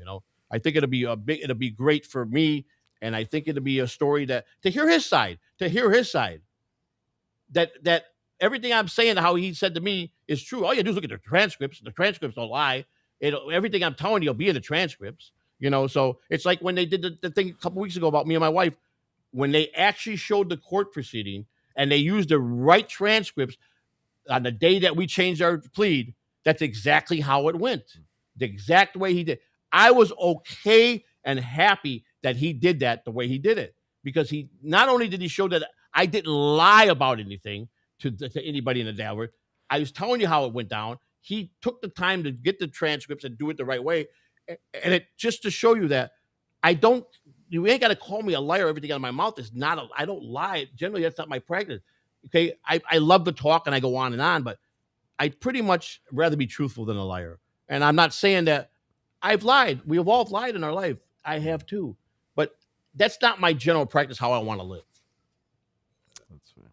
Now, without taking up too much more time, the next spot, I know he's probably tired. Those are the things that are not going to be out. They're going to be, just don't even think about for the program. And there's actually more to the list. There's another 10. I don't need to read you because they're just, it's anything to do with homicide, robbery, hurting people, anything like that, rape, anything to a child is basically school shootings is all right here. Now, eligible nonviolent offenders. The following offenses may qualify for rehabilitation programs if the inmate meets strict. Now, let me tell you something. Now, again, so you understand, I'm not just trying to hand them the keys to leave. They must have strict behavioral and program requirements. Drug possession, they're eligible for this because most people that are that are dabbling in drugs and are lost, whether maybe someone died they were close to, their mother, their father, maybe they just had a hard way in school with being treated by their friends. They were treated badly. Whatever turned them to drugs, I think they're at the same time they're calling out for help, and they should be eligible to train them, to teach them. You made a mistake. Drugs are bad. We're going to show you why they're bad. We're going to teach you a trade. We're going to help you when you get out. We're going to get you. You're going to get a job. We're going to put you back in society. We're going to teach you how to spend your money and how to save your money. And we're going to see the results if we're right or if we're going to be wrong. And those people, a low-level drug distribution. If a guy's out there selling nickel bags of weed, I'm not going to penalize him to 20 years in prison. Right. Come on. I mean, a lot of people, even if they're dabbling in small amounts of harder drug, as long as it ain't fentanyl. I do want to revise that, and I forgot to do that. If it's fentanyl, I'm sorry, you're not eligible for this program. Anybody dealing in fentanyl, you're dealing a product that will kill 50-50 chance someone will die from it. So I have to say, that most people know what fentanyl does. I will have to say I'm going to change that on my paper, that if you're on a fentanyl charge, whether you're a user or not, you're not eligible. You're just not. It's a drug that should be banned from the United States, and if you get caught with it, you should have some steep penalties. I really believe that. It's like MDA when they made it a national ban from the United States. You get caught with anything with MDA, you're looking at a lot of years. Yeah. So, and I think this should fall into that category. It's like in Illinois, they made a Class X felony if you got caught with a weapon and any type of hard drug. The charge, the gun charge became not just a regular carry, unlawful use of a weapon. You got caught with a Class X felony because they construed you that you got that the detention for having that gun is because you're a drug dealer and you plan on using that to kill somebody. So the crime is 6 to 30 mandatory, not eligible for probation. So you either have to beat it or you're going away for minimum 6 years. So that would take you out of the picture. So any Class X felony, of course, which some states still have a Class X felony, you just can't be eligible because you can't let someone out that wants knowingly want to go commit bodily harm to somebody. Because I don't believe in that. I don't never want. I've never heard anybody that way, and I don't expect anybody should want to. But believe me, I hate to say this. The saddest thing I learned with some people I knew is when they sat down with me when they were messed up and I was messed up. And Nick, I'm sure you got some wild stories in your day of things, that conversation you had. I know one conversation, a guy, my friend told me how he enjoyed watching people be miserable, how he got off on people putting pain on people. And I looked at him, I go, "Are you serious?" He goes, "That's how I get my rocks off, man. That's my whole drive." And I'm like, "That's a little rap, man. I mean, Yep. I mean," he goes, I thrive for that. You know, he just went to prison for his seventh time. I just looked him up. I haven't heard from him, and he's back in prison. And I'm like, and he's 53 years old. Mhm. I mean, come on. Here's a guy that if I thought for sure if he got arrested again to go back to prison, they would give him life this time. Because I know after so many times they get tired of it. They just say, "That's it. There's no hope in you. You're going away." But he got only 3 years, and he got put in a camp, and this is his seventh time because he only got caught with like a little bit of drugs on his body. He wasn't dealing or nothing there, Yep. and he wasn't beating up cops like he usually does. But still, he hasn't learned nothing. He was out. He made it 3 years this time, and I really was proud of him. I said, "You're going to do it finally," because he used to get caught within a year. Most repeat offenders, when they get out of prison, they go back within the first year. That's guaranteed. If they go back to their lifestyle, they're done within 11 months. They're caught. He made it 3 years. And was going to church, and I said, "You're going to do it. You're finally maturing to it." And then I don't hear from him, and I go, "Let me take a look." Sure enough, I go on the website. There he is, John Clarence Lopez, sentenced to 3 years. I go, "Oh my God, there's no," and I'm not going to help him. I used to send him money, write him. I'm not doing it no more. Yeah. Because you want to know something? I'd be an idiot. It's like slap me in the face. I'm surprised he had to call me. Can you send me some money? Because he knows I told him, "You don't call me no more if this happens." And he was a good friend, but he's just a bad addict. He just don't want to learn. Theft under certain thresholds. I mean, if it's a theft that you're doing like a home invasion, or you're going to rob, like I said, a bank, and you're running with weapons that will kill people, and you're trying to intimidate people by putting a gun or a machine gun in their face, and they got little kids.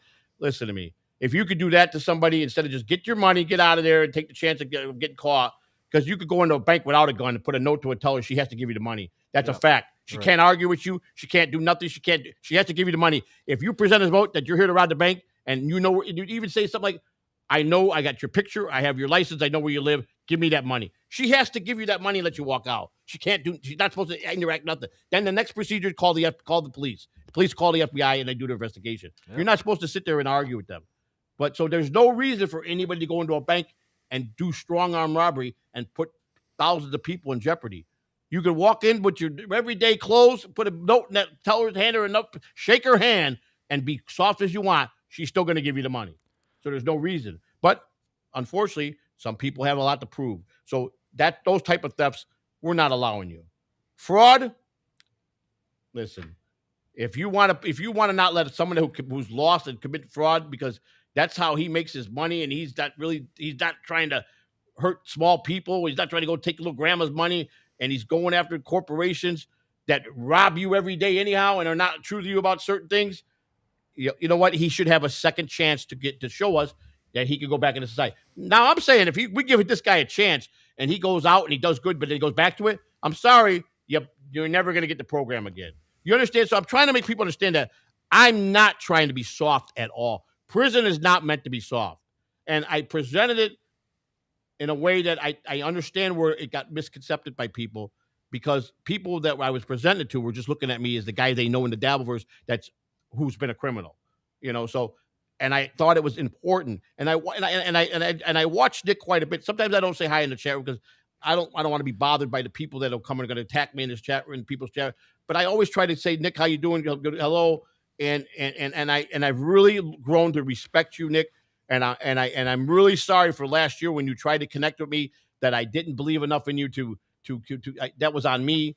But I'm glad that I've grown now enough to say that I know you're doing the thing right, and you're trying, and you really care about the political in the United States, and I see that, and I think that you do it with a lot of right from your heart, with a lot of compassion, and I think you and Liquid are both very knowledgeable in politics, and I'm very impressed. And when I took the time to just listen to you guys and listen to what you got to say, I've learned some things, and it's because of you two guys that I stepped my game up, because you gave me the confidence to do it. But you're right on certain things that, yeah, you're a long shot, Joe, but you know what? We like what we're hearing out of you. You stepped your game up, and your some of your stuff is good, and that made me know that I can do this. I can. It's worth to try to do it. And my wife doesn't discourage me. She don't think I'm crazy and say you're nuts. She says, baby, if you think you can do it, we'll do it together. And that's what, to me, is everything in the world. She backs me and knows that I'm doing something what I believe in. I want to make this a better place. And that makes me feel good that I got her backing, you know. So that would be, and there's a long list of like gambling offenses, nonviolent conspiracy charges, possession of illegal firearm without violence. If someone owns a gun and had got a case, and they still have their gun at home, but they're not flashing it, it's strictly maybe a sentimental thing they got from their grandfather. They just hit it from turning it in. You're not gonna be disqualified from going here. A nonviolent obstruction offense, certain immigration relation offenses. We have to still show compassion to some of the illegal immigrants. We have to show, because they're not all bad. They're not all here to harm us. Yep. And that's the other thing. They're human beings. So we have to go case by case and study them. And hopefully we do it the right way so we get the right truth out of them. You got to remember one thing. When they don't speak English and they're here and we're waving guns in their faces and we're throwing them on the ground and they're possibly going to kill them, that could change anybody to be scared to clam up and not want to talk to you. Yeah, yeah. It's a fact. I'm not saying ICE is way out of control. I would like to talk. I'd like to come back on your show again and talk about that subject with you. That'd be ICE. great. Yeah. I would love to do something like that because I've got my point of views with ICE, and the bottom line is it comes down to one thing: they got too much power, too fast, and we're not trained right at all. 100%. And that's the bottom line. Yep. They got too much power handed to them, and it went to their heads, and they were not trained properly at all. And that can't happen.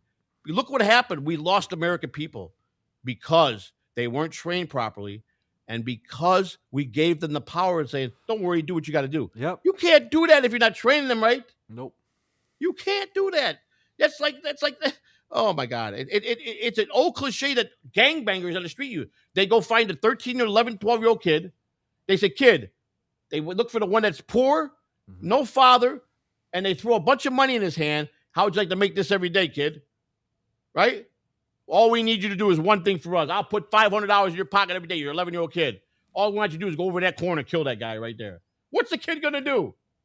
Going to take that gun and go over and shoot that guy. Yep. Because you enticed him with that. It's the same cliche.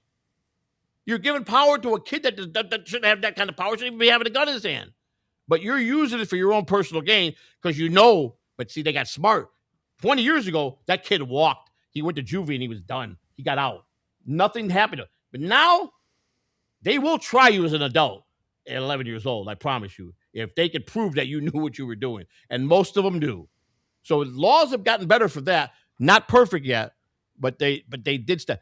But then again, if you guys don't understand one thing, for the last 40 years, you know one of the worst crimes you could do is one of the easiest things to get out of. And that's child pornography, child molestation of a child. If you want to know what the laws were for their sentence in the 70s, it's ridiculous.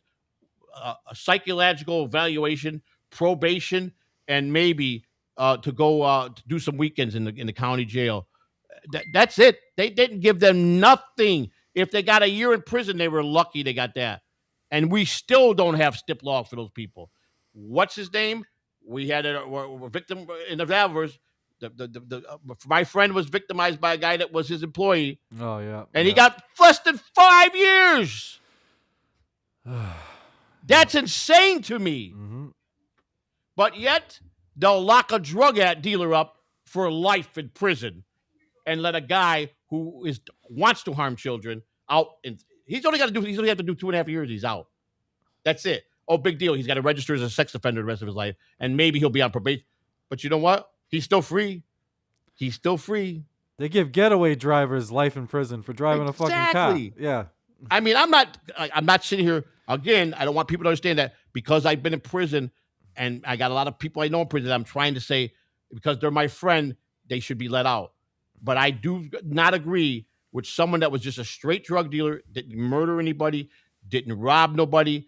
He just never was rehabilitated the right way. And he like he says, if I don't sell to these addicts, they're going to go somewhere else and get it. Mm-hmm. So this is all I know how to do. I'm a drug dealer. And they gave my friend life plus 20 years with no possible parole. Life at 20 years, while a guy got sentenced to 20 years for first-degree murder and is walking in 15 years. That is insane to me. Mm-hmm. How do you justify that? Yeah, no, you can't, Joey. I used to watch a lot of those like true crime shows or fucking forensic files, and you hear some of the sentences at the end. You're like, they just killed somebody and they got fucking 18 years. It's like, what the fuck's going on? And especially when they start describing, knowingly you went there to commit bodily harm. Yeah. We've proven that. Your intention was to go kill that person. You were in a rage over your wife sleeping with another man. We proved that you went there to murder him. There was no doubt about that. But we're going to give you 15 years because you were a former Major League Baseball player. Yeah. I just watched it. There's a guy from former Major League Baseball. He just got 15 years for murder. He murdered, I don't know if it was his wife's lover or something happened. He went over to, and because he's a former Major League Baseball player, they showed him compassion, gave him 15 years. And he went over there and wrecked this person and knew what he was going to do. He had it all planned out. Just because he played baseball and was a star in the people's eyes, he still did a 180 and did a heinous crime on somebody that he could have prevented if he would have just thought it through. But he got a break. I don't agree with it. I don't agree with it. I'm sorry. If I was a famous person in any capacity and I went out of my rage because I'm an animal and people know my temper and people know that I'm easily provoked, and I went into a place because of someone else sleeping with my girlfriend, my wife, and I went point blank, didn't care who was there, and just fired and shot that person right in the head and looked at everybody and walked out. If you don't give me life in prison, then you're the dumbest person in the world that's on that bench. And I'll say that clearly. If you don't give me life in prison for what I just did with no regard, then there's a problem in our system that needs to be fixed. And that's the problem. People with power and money, they could buy their way to anything they want in this United States. Anything. That's the biggest problem we have. Money is the root to all evil. Money is the inspiration for anybody that has it and wants more. And money makes corruption. I don't care what anybody says. Money is where the corruption starts. It's the reason why corruption starts. 100% sure. That's why I'm into politics. That's why I don't, I lean one way socially, but I'm all about the working class, the fucking working poor, all that shit, because they're fucking all corrupt. The Dems and Republicans all here's corrupt. the worst part, Nick. I don't down anybody that's successful or made it 100%. Yeah. Even if they were handed everything by their parents who worked hard or their grandparents. I'm not mad at that. I'm not. You know what? If that's your lifestyle and your grandfather worked hard and he left you everything, and you deserve it then, because I don't hate you for that. What I'm going to hate is how you're carrying yourself and how you're disregarding human life and think you're better than people because you got money. Yeah. That's what I don't understand. Money will make you live a better life. Money doesn't, you know how many millionaires and billionaires are miserable in their old age and die alone? They say they wish they would trade all their money in to be happy. Money does not give you nothing but problems. It could give you a lot more problems than it can give you happiness. And that's just a fact. That's why when you hear stories about a big story comes out, a waitress got a big tip by an average guy that just went in and gave the waitress a $500 tip. And there's no explanation. He's just an average guy. Yeah. But he had a party of people there and he felt she deserved it. And then you got the rich guy who's got billions. It was just 2 days ago. This guy had the nerve to say, I had a party of 20 and I gave the waitress a $40 tip. And she looked at me like I was nuts. Do you people think that I was wrong? And I wrote back to him, you had how many people? And he's a famous guy. He's someone that's famous. And I go, and you could justify giving her a $40 tip? Do you realize, my comment was, do you realize how hard they work for that money? Do you realize most restaurants don't pay them even minimum wage? Do you know that some people depend on it to support their kids with that? $40 at a party of 20? The bill, he said, was like $1,500 or something, whatever it was. And he gave her $40 and she didn't have the right to cringe at you? He told her, I want to see your manager. I don't like the way your attitude is. She said, okay, fine. And the nerve to put it on Facebook and ask people's opinion if he was wrong or right. $40 is what you give to like a $200 bill, not a fucking $15,000 bill. Yeah. And everybody said, well, normally, he goes, where is it written in this country that it's got to be 20%? It's not written. But I did is I went back and I looked at what were the average tips in 1950? What was it 1960? And I put that to him. The average tip by 1980 was 10% standard. It's not written. It's not a written law. Right. Yeah. But in 1982, the government started taxing the restaurant owners on employees' tips. Yep. And it's a 7%. They had to pay a 7% tax and report some of their wages. My son said, as a waiter, you must report at least 25% of what you take in. You must, and that's the standard. But the IRS opened this can of worms, and the restaurant owners had to show receipts. So the restaurant owners are mad at the IRS, so they take it, so they back the customer, not the waitress or waitress that does a good job. You see, that's the other thing that's wrong. I don't care if the IRS came after you and they're making you pay tax you. You're not going to stick up for an employee that just gave 20 people valuable service that they raved about, and you're not going to even stick up for her. There's a problem there with me, because let me tell you something. I got no money, and I'm probably one of the biggest tippers in the world. I just am like that because I know what it's like to grind and work hard for $1. Yeah, no, I don't. We don't go out that much anymore. But it's like I don't either no more. If a waiter or waitress is just like average, nothing special, I give them 20%. If they're really good, I give them a little. I give them more. Exactly, You know, I'm the same way. Yeah, I'm the same. 20% I give, no matter if they're Right. good, bad. Yeah. I give it to them. But if they're go above and beyond, and I have to call them for a soda, or my wife has to call them for coffee, and they're on top of their game, Yeah. and I mean anything else I can get you. Do you want some dessert? And the bill's $100, $125. I bet you I'd give them a $50 bill, especially if I got the money in my pocket. And if I don't got it, I'm gonna probably still throw them a $50 bill because I appreciate that. Yeah. And the fact is that more poor people and more working class people tip higher than anybody 100%. of money Yeah. anywhere. Yeah, because they know how it is. Yep. Because we know how it is to work hard for the money. Yep. And that's the difference. I'm going to go over some more things. Reentry preparation program. Also, they must undergo psychological evaluation. There we go. I was waiting to see if that was there. That's good. I think it's vitally important that we do that. We do a standard psychological profile. We make them talk with a counselor. We prep them. We see what they're thinking. We monitor that with the professionals in that field. There's scoring things that they can do that can tell you if they're going to make it, if they're going to flake in the program, if they're bullshitting. There's ways of there's questions that they ask that tell them things about people that people don't understand. Some of these questions because they're trick questions to give them the answers. What they don't know by those answers, because the questions are designed for you to give the answers that they are looking for, and they know exactly what you're meaning, where you might not. You understand? And that's true. That's what they do.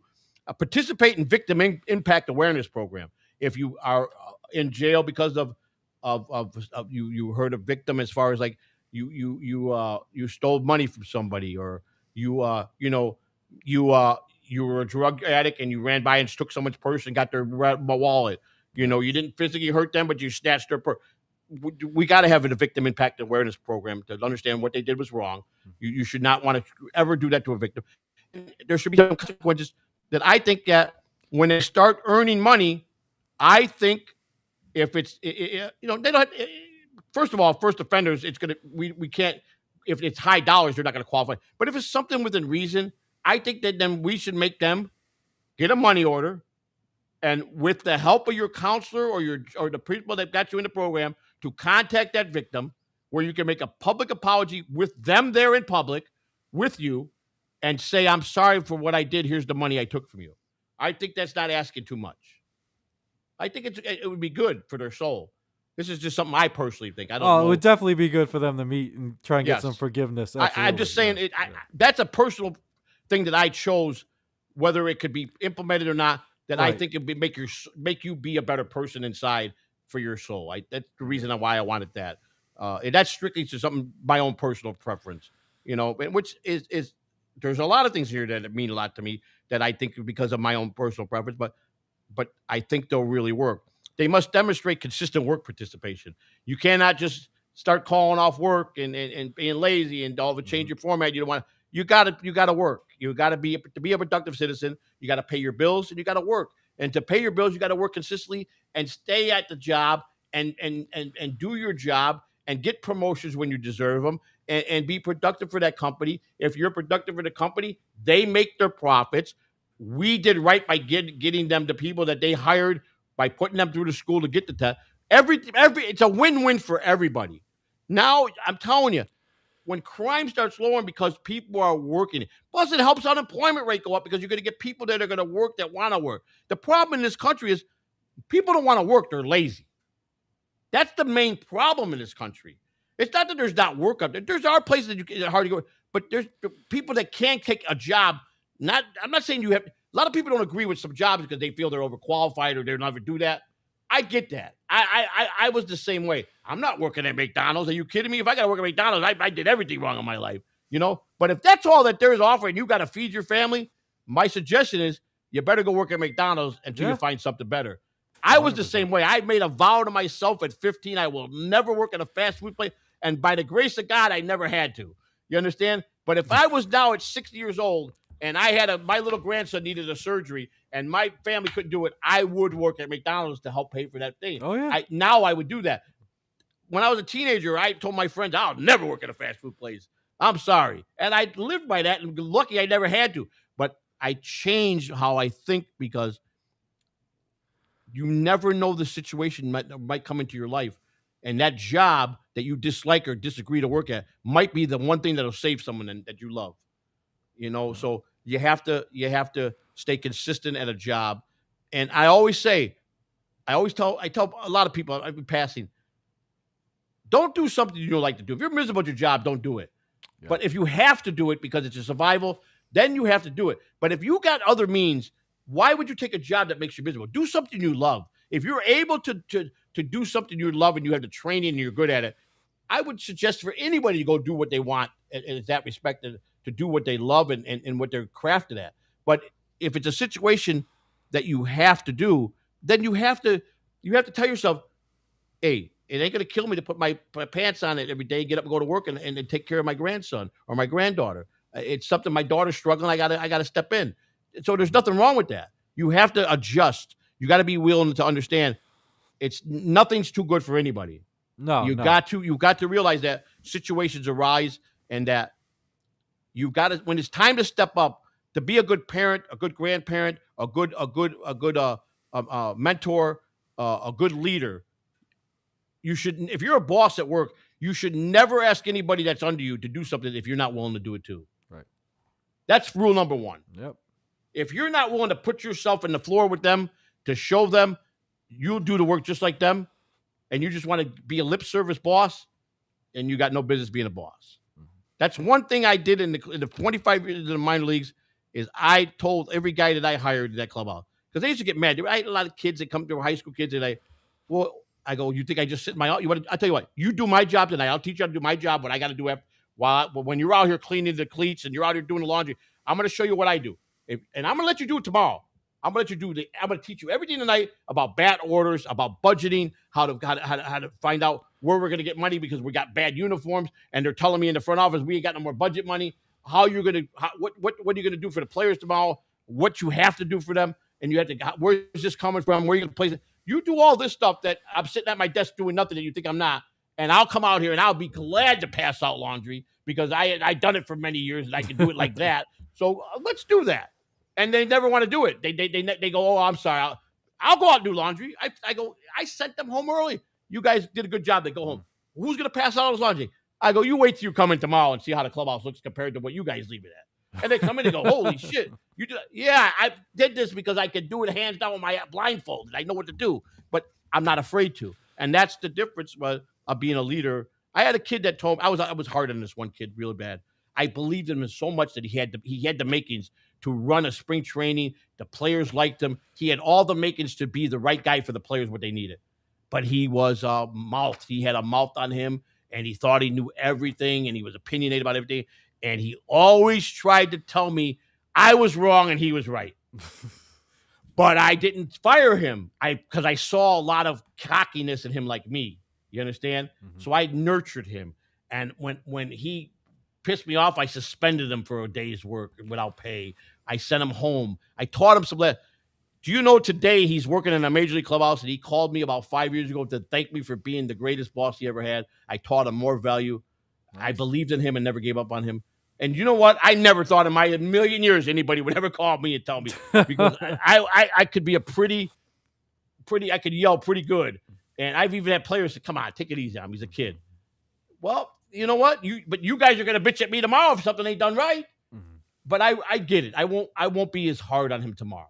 I'll tone it down. I admit it to that. I have a tendency when I go off the handle, I don't think. So I fixed that problem. But I'm just saying is, I believe in this kid to be he's going to be one of the guys that are going to be in the game a long time at a level where he'll make good money and enjoy it because he loved the game. Yeah. And he's today still in a major league clubhouse as an assistant. And when he gets that head job, he's going to be all right for his older years. And he thanked me. He said, if it wasn't for you, believe it in me. And I go, you had all the makings. You just wanted too many things too fast. And I was the same way. I told him, I didn't tell you that at the time, but I'm telling you now, I was you exactly. I felt that, why ain't I getting the promotion? And my boss said to me, you're 19 years old. You think I'm going to promote you to that position? Even if you could do it, I'd be laughing stock of the game. Yeah. It's not your turn yet. And I didn't understand that. But I'm better than the guy you got in. That may be so, but he's more reliable than you. And I go, why come I don't miss days work? He goes, you will when you start making that kind of money at your age. You'll start drinking with the players. You'll start going out with players because you're young and you got the money, and then the girls are going to go hang out with the guys and the girls. Trust me, I'm going to tell you exactly how you're going to change. And he was 100% right. I want to put somebody in that's established in a marriage, that's a good father, that's done this job like you with a lot of years on his belt. So I know when I'm at home, he's there doing what he's supposed to do, not sneaking off with the players or on the road with the players and doing things he shouldn't be doing and embarrassing the organization. And he was catch right. And I respected that. So it's people that might deserve early promotions, but when they're too young, they got to understand it's not that you don't qualify. It's not that you can't do the job. You're just not ready mentally to do the job. Yeah, right. And that's what he tried to drill in my head, and I understood it. It took me a lot of years to understand it. So, like I said, I hit on that, the psychological, the victims impact awareness program, demonstrating consistent work patterns, reentry preparation programs, trade certificate program. The big thing here is they go to class every day. We have a real accreditable program that gives them a real certificate of meaning that companies are going to back up the certificate that are going to want to hire these people after they're done. The thing is after they pass the course, they have the Job Corps be at the prison. It's not going to be they're going to release it and then go out. We're going to have those companies that sponsor this Job Corps and are sending, they're people to train them. They'll have the Job Corps a couple weeks before they go to get out of prison, so they secure the job. They have it. So when they get out and we put them into the halfway house, they go right to work the next morning. They have their tools. They have whatever they want. You know what I'm saying? And they go right to work. And that's the way it's got to be done. Financial literacy training. If we're going to train them to be more educated, we should have funding for them for schooling. There's grants all over the place for people to go to school. Just utilize what we already have in place and just put the money in the right places. People are like, where all this money come from? Sometimes you have to we just got to put the right money in the right place. There's plenty of grants and money out there and program. Sometimes they're just not put in the right place. Or there's a program that is way outdated that they don't need them more, but they're still funding. Okay, it's time to get rid of that one because it's been dead for 10 years and take that money and put. So it's not a matter of we have to ask the taxpayers for any more money. It's just utilize the money we have the proper way. Now I'm no bank. I'm no genius when it comes to financing. I know what you're supposed to do, how to manage money, and I know how to do it. Whether I choose to do that or not, that's on me. But I know that there's plenty of money in our government if you implement it into the right program to pay for all this. So we don't have to bother the people for taxes. There is money, and you know I'm right. You know that there's plenty of money in the government. 100%, 100%. Yeah. And that's all I'm saying is for Congress and the Senate to open their eyes to see you got the money. Don't sit there and say we don't have it. Don't shut it down because you're worried about how you're going to spend it because you don't have to raise taxes. No. There's money in places that you could. There's wells you can go down, pull that money up, and put it in a viable program that's going to work. Without a doubt, I know that to be 100% true. So, and that's what the convincing part is when you sell this to them and you get the representative to go in and you get Congress, and they go in and they vote on it, and they do their things that they have to do to get it to the next step, and the next step to get it into law, to make it come to be life, to do their part. If you sell it right, and you sell with conviction, and you show them without a doubt, this, if you stick to this, it doesn't fail, they'll do it. They'll put this into place, and I think in the long run, we'll be well thanked by many people that we help, and I think that we won't lose a big percentage of people that will fail after a year or two. I think that it'll stay good. My projection is 80% of the people will stay in that program and live through it the rest of their life. That's my hope and my prediction. That's my dream. So you can't, nothing's 100%. Right. And I'm not going to shoot for 95% or 90% because people said I'm blowing smoke up them. But I think 80% is a good number. And I think it could be viable to work. And I think 80% of people successfully through the program, I think you just lowered crime by 50% in our country in 10 years.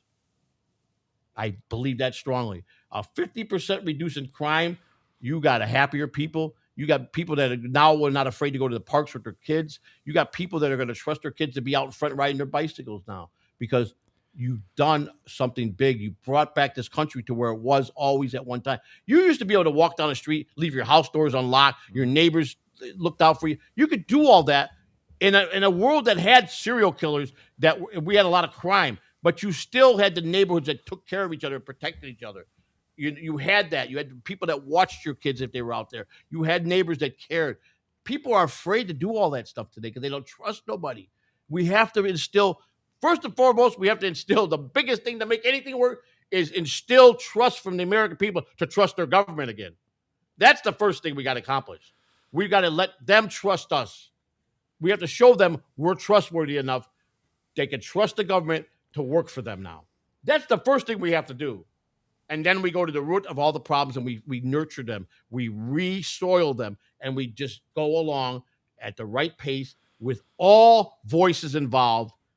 And you listen to people and you try to let people that know what they're talking about the right way to implement it. Let them have a say in it. You have the American people's voice. You go out and you have town meetings and you do listen to the people because you might just get that great winner that's in that group that will come up with something that's the formula you need to make everything work. And he's the missing or she's the missing piece that puts this all together. If you don't listen to the people, if you don't go out and find people, you're never going to know what their talents are. You have to talk to people to learn that. So, and I'm going to go a little bit more here, Nick. You look like you're tired. I know you're tired, and I'm tired myself. Yeah. But I just wanted to. That was the main 2 pages I wanted to say. That when I heard people say that, I'm not. You see that I hit some points that you were hoping I did. There's a lot here. I want to do this at another night to finish this. Maybe when if I come on your show next, we could go through this thoroughly. I'll get you guys a copy each, so you guys can have it. And that's the whole thing is. And like I said, all I'm asking for is I'm not asking for anything to be handed to me. I'm not asking for you to think that this is all bullshit. I'm not. Do I think I got a chance? I think I got just as good a chance as anybody that wants to fight as hard as I do. I believe that strongly. If I can convince the American people that I care enough and I really want to make change, anything's possible for anybody. I think that the Republicans and the Democrats are in serious trouble. I think the American people are tired of the way they're doing things. I really believe that. I believe if you talk the right game with conviction and from your heart and with integrity and honesty, that the American people will start listening to. I've already noticed people that I'm talking to, people that I have a Skull page. It's strictly for the campaign. I encourage everybody to come. If you want to discuss politics, I have a coffee hour on Saturday nights from 6 to 7. It's called Coffee Hour. You come with your tea, come with your coffee, and it's like a Zoom.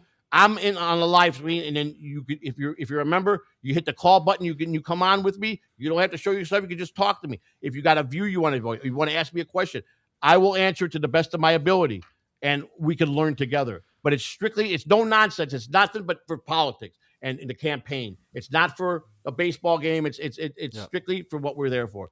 And I'm not charged. I could have charged a membership, but what would I be setting if I did that? It's totally free. We don't want nothing. If you believe in the campaign, you go the route of putting it in the campaign fund the right way. And then I have to delegate when I need to use that by doing out paperwork and putting out requisitions to the FEC and to the bank so they can pay what I needed for the campaign. This is all on the up and up. I'm looking for, eventually I'm going to have an accountant that'll be handling that. I already set up where 2 people have to sign for anything. If I get campaign donations and I have to use the 2 people have to sign for me. I get that. I assign one of the people in the bank and myself. Neither of us could touch that money without both signatures being there. I did that. You understand? So I show transparency that I'm here to show you it's not me trying to do anything to you. And they told me, I said, is there ever a possibility that a guy like me who's never been in politics? They said, listen, the more you talk, like you said, guys, today, the more you're transparent, the more you use your life experiences, and the more people that hear you, you'll never get, you're an independent. So no independent has, unless they were wealthy themselves, got any big corporation to give them millions of dollars. But you will get some people that will drop some money in there that believe enough in you, that want you to succeed to the next state, will help you, and it'll come naturally. So when those days come, listen, I've got a list of printing I got to do. I got to print 200,000 pages of forms to get Florida signatures. That ain't going to be cheap. You understand? I could probably do 20,000 by just running one off my printer. I've had to go through a lot of paper. It's going to be the cheapest way to go, but it's still going to be out of my pocket. And I'm willing, but 200,000, that's going to be a lot of money out of my pocket. And all I'm asking for, if you want to give me a chance, is you go to the website. It shows you it's licensed by the FEC. The FEC, they know what money's going in there. The bank I'm with a legitimate bank that handles all the big campaigns, and they're very serious. Believe me, there was a stack of laws I had to sign. If I violate one of them laws, I'm fully responsible to be prosecuted for anything I break. To learn these campaign laws, learn campaign fraud, and be careful that you tread the right way. And believe me, I have no desire to even spend another day in jail for the rest of my life. So I am doing everything very carefully and slowly. I don't want to take none of that money for. I can't even fathom if I buy myself a pair of socks, they can put me in prison for a year. You understand that? If it's not campaign related, and I have to justify what I need the money for, it's like sending a purchase order. Okay, I need to take $10,000 to pay the printer. They'll even pay the printer themselves. They'll handle it right from the bank and pay the printer. You understand? Long as I represent it's going for the campaign, I'm doing everything by the law. And that's all I'm asking. I'm not asking for anything, but if you believe in my views and you believe that I will make a good president, I'm asking you to come on board to contribute in many ways. If you could be a volunteer in your state, there's many things you could do to help this campaign. Be on the phone, calling people up. Help me call these, whatever you can do. Here's the problem with campaign. You can't pay nobody to do these jobs because that's like paying for the election. So you have to be strictly a volunteer. I can't pay people to go out and get signature because that's like I'm trying to buy the election. You understand? So you got to be really wanting to help. And if you got the time and you believe in it and you think that I'm making sense, I encourage you to come aboard. I'm Joseph Samuel Catalano III. I want to thank my friend and the only political podcast in the Dalverse, OG Mumble and Dick and Lipton Cricklick. Watch these guys. They do know what they're talking about when it comes to politics. And I approve this message, and we will be doing a lot of these as I step to the plate to talk about what I think is wrong and what I want to do and how I want to do it. I'm not going to point fingers, and I'm not going to sit here and be that guy. I'm going to just tell you that I want to fix our problems to the best of the way that I can do it as I learn with you together to be one, to be a whole in this country, to make this country the greatest country. I want to tell you, God bless you and God bless America. Nick, thank you for being here. Thanks, Joey. Thank you.